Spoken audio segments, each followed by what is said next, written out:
Ya. Di posko 2 ada terjadi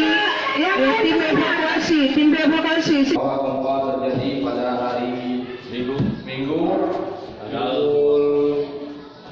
9.30 tanggal 24 bulan 3 2019 berkekuatan 6,5 skala Richter dan tidak berpotensi tsunami.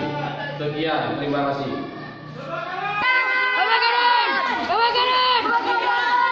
Menurut informasi BMKG.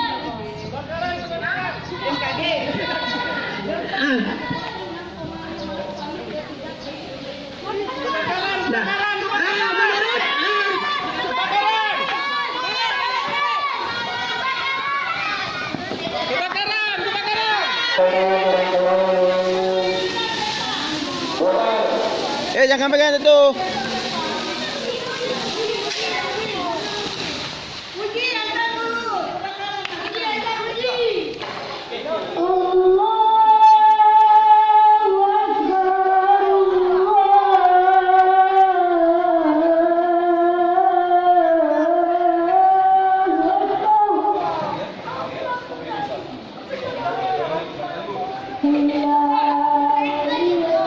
Jangan agak kali, Dek.